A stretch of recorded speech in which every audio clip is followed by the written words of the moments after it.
নারী জাতি খুব ভয়াবহ জাতি। এই ছেলে, আজ থেকে তুমি কোনোদিন আর কোনো মেয়ের সাথে প্রেমের গল্প করো না। তুমি ধ্বংস হবে, তোমার বাপ ধ্বংস হবে, তোমার বংশ ধ্বংস হবে, তোমার জাতি ধ্বংস হবে। ওকে তুমি চিনতে পারোনি, ও কি জাতি? ও নারী জাতি। তুমি ওকে চিনতে পারোনি, তোমাকে ধ্বংস করার জন্য এসেছে। তুমি ধ্বংস হবা, তোমার বাপ ধ্বংস হবে, তোমার বংশ ধ্বংস হবে, তোমার জাতি ধ্বংস হবে, কেউ রক্ষা পাবা না।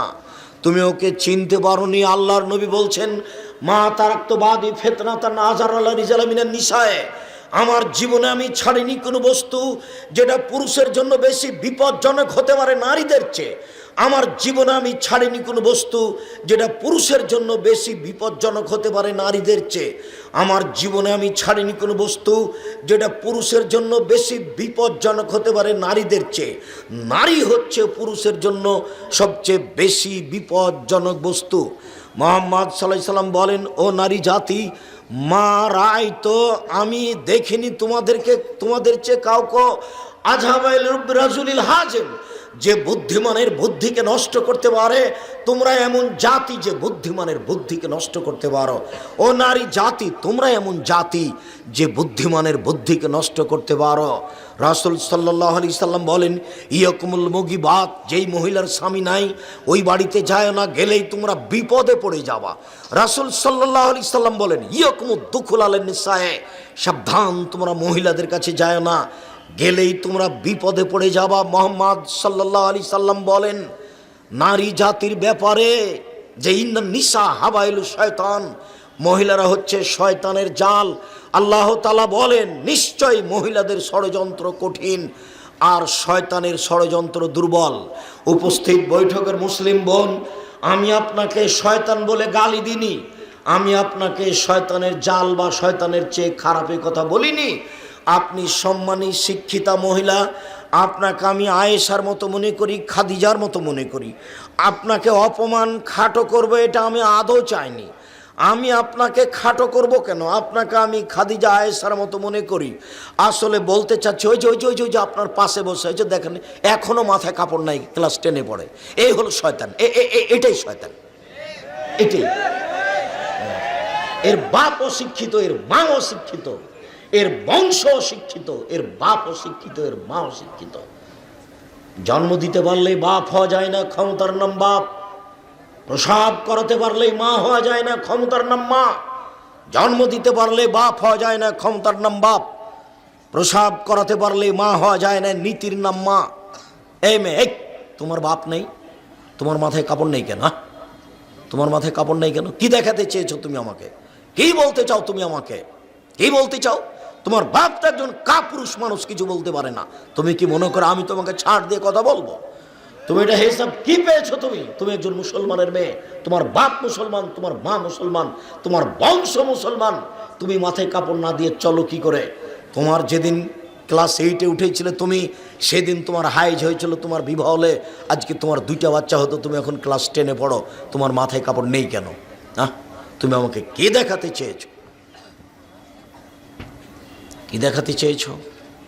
মা হলে 4টে জিনিস লাগে, মার জন্য 4টে জিনিস লাগে। জাবেরের ভাষাতে বোঝা যাচ্ছে।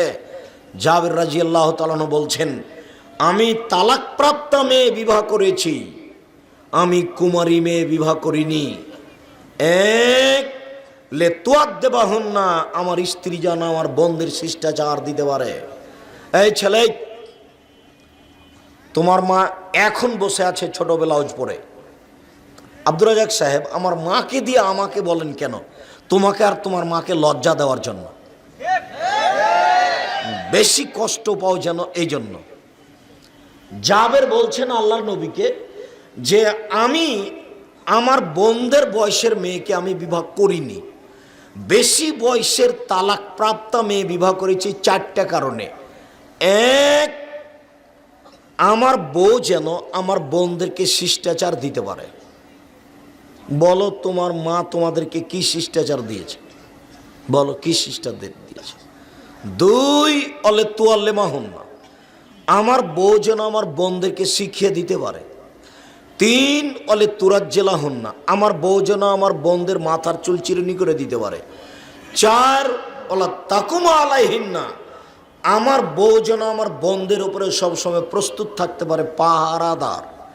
একটা মা হচ্ছে ছেলে মেয়ের উপরে পাহারাদার। আমি বলিনি, এই কথা মুহাম্মদ সাল্লাল্লাহু আলাইহি সাল্লাম বলেন। একটা মা ছেলে মেয়েদের উপরে পাহারাদার। সম্মানিত দিনী ভাই বোন, আপনাকে আমি আপনার দোয়া প্রার্থনা কবুল হওয়ার জন্য খুব গুরুত্বপূর্ণ কয়েকটা সময় উল্লেখ করছি। এক খেয়ালে চেয়ে থাকবেন। আপনি তো দোয়া প্রার্থনা করতে চাচ্ছেন, হাত তুলেই দোয়া করুন। আপনি দোয়া করবেন কখন, এই ব্যাপারে একটু খেয়াল করুন। উপস্থিত বৈঠকের মুসলিম বোন, ব্যস্ত হয়ে পড়েন না, আপনাকে আমি কষ্ট দিতে চাইনি। এক খেয়াল আপনি চেয়ে থাকুন, আপনার দোয়া কবুল হবে কখন, আপনি কখন দোয়া করবেন। উবাদা ইবনে সামিত রাদিয়াল্লাহু তাআলা আনহু বলেন, রাসূল সাল্লাল্লাহু আলাইহি সাল্লাম বলেছেন, মান তারা মিনাল লাইলে, কেউ যদি শেষ রাতে উঠে, কেউ যদি শেষ রাতে উঠে, সুম্মা কালা, তারপরে বলে, লা ইলাহা ইল্লাল্লাহু ওয়াহদাহু লা শারীকা লাহু লাহুল মুলকু ওয়া লাহুল হামদু ওয়া হুয়া আলা কুল্লি শাইইন কাদির ওয়া সুবহানাল্লাহি ওয়া আলহামদুলিল্লাহি ওয়া লা ইলাহা ইল্লাল্লাহু আল্লাহু আকবার ওয়া লা হাওলা ওয়া লা কুওয়াতা ইল্লা বিল্লাহ সুম্মা দাউস্তুজিবা, এরপরে যদি দোয়া করে তাহলে দোয়া কবুল হবে। হাদিস বুখারী মুসলিম। বুঝা গেল না? ঘুম থেকে উঠে বলবেন এই দোয়া। এই ছেলে, কারো গায়ে হাত দিয়ে থাকবো না, রেডি হও। যারা আপনারা দাঁড়িয়ে আছেন, কারো দিকে খেয়াল করবেন না।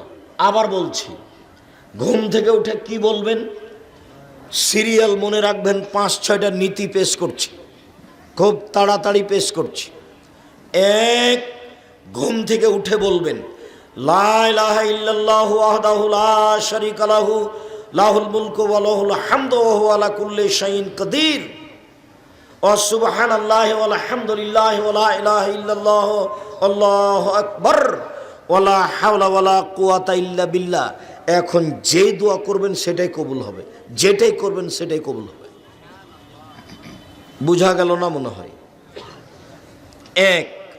দুই, উসমান ইবনে আবিল আস রাদিয়াল্লাহু তাআলা আনহু বলেন, রাসূল সাল্লাল্লাহু আলাইহি সাল্লাম বলেছেন, ফতিহাত আবওয়াবুস সামায়ে নিসফাল লাইলে, রাত যখন অর্ধেক হয় তখন আকাশের সব দরজা খুলে দেওয়া হয়।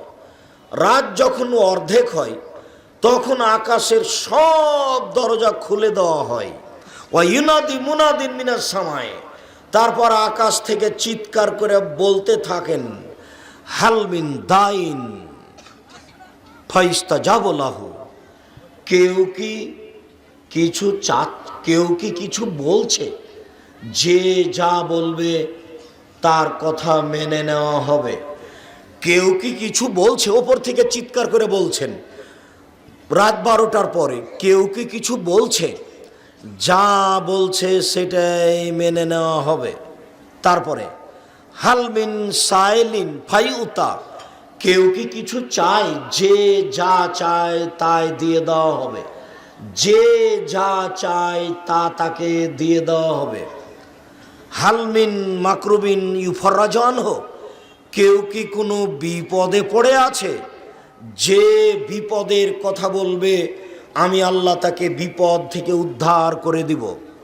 আবার খেয়াল করেন, একটু খেয়াল করেন তো মুরব্বী, আপনি আমার দিনী ভাই, একটু খেয়াল করেন তো। আপনি রাত 12টা থেকে নিয়ে ভোর পর্যন্ত সময়ে যে কোনো সময় উঠে যদি আপনি কিছু বলেন সেটা আল্লাহ কবুল করবেন। আল্লাহ 3 ভাবে বলতে থাকেন। এক, কেউ কি কিছু বলছে, বললে আমি মেনে নিব।